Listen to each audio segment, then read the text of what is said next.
Hello friends. Bharat के पूर्वोत्तर में बसा जनसंख्या की दृष्टि और क्षेत्रफल से एक बड़ा राज्य बिहार कृषि, शिक्षा और अपनी सांस्कृतिक धरोहर को सहेजता ऐतिहासिक विरासत वाला राज्य बिहार लालू, नीतीश, भाजपा और कांग्रेस की विचारधारा और हिंदुत्व और सामाजिक न्याय पे वहां की जनता का समर्थन लेता हुआ राज्य बिहार इस बार साल के अंत में विधानसभा चुनाव के लिए तैयार है।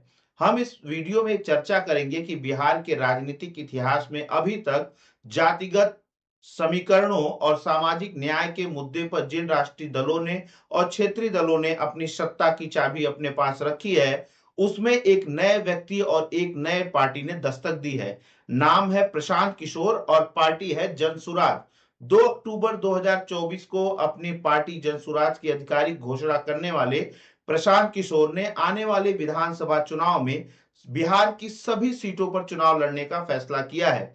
देखना दिलचस्प ये होगा कि चाहे उत्तर हो, चाहे पश्चिम, चाहे पूरब हो या पश्चिम, छोटे छोटे राजनीतिक दलों के साथ चुनावी समीकरण की बिसात बिछाते हुए प्रशांत किशोर या कांग्रेस या भाजपा के साथ राष्ट्रीय राजनीति में भी उनकी चुनावी गोटियों को सेट करते हुए और उन्हें सत्ता की कुर्सी तक पहुंचाने वाले प्रशांत किशोर क्या आने वाले विधानसभा चुनाव में अपनी पार्टी और अपनी विचारधारा को उतनी ही मजबूती से बिहार की राजनीति में स्थापित कर पाएंगे या नहीं कर पाएंगे। अपनी पदयात्रा और छोटी छोटी सभाओं में प्रशांत किशोर अक्सर बिहार की शिक्षा, रोजगार और वहां के सामाजिक न्याय को ही अपनी विचारधारा और आने वाले बिहार का भविष्य बता रहे हैं। साथ ही प्रशांत किशोर ये कह रहे हैं कि अगर देश का हर राज्य समृद्ध हो सकता है तो उसी समृद्धि में अपने श्रम का योगदान करने वाली बिहार का एक बड़ा वर्ग बिहार के लिए क्यों नहीं जनमत कर सकता और उसे एक श्रेष्ठ राज्य क्यों नहीं बना सकता।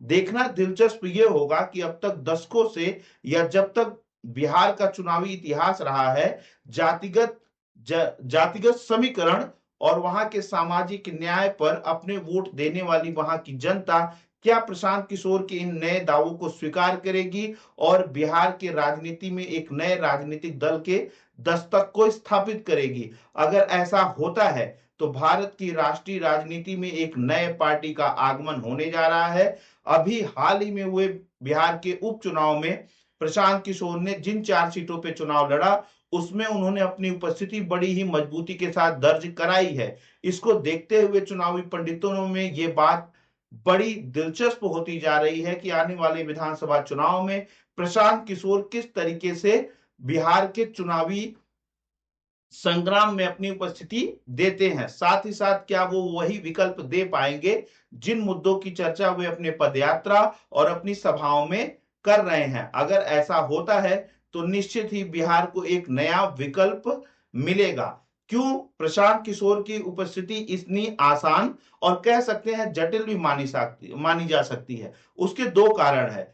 हाल ही में नीतीश कुमार ने अपनी जदयू को जिस तरीके से लीड किया है और जिस तरीके से वो बीजेपी की बैसाखी पर मुख्यमंत्री बने हुए हैं, उनके ढलान और तेजस्वी यादव के बिहार की राजनीति में उगते हुए सूरज के रूप में जो भी चीजें दिख रही हैं, उसमें प्रशांत किशोर का आना एक ग्रहण की तरह है। चाहे वो नीतीश की पार्टी हो या लालू की पार्टी हो, प्रशांत किशोर दोनों ही पार्टियों का अस्तित्व खतरे में डालेंगे अगर उनकी जनमत इस बिहार के विधानसभा चुनाव में आती है उनके पक्ष में।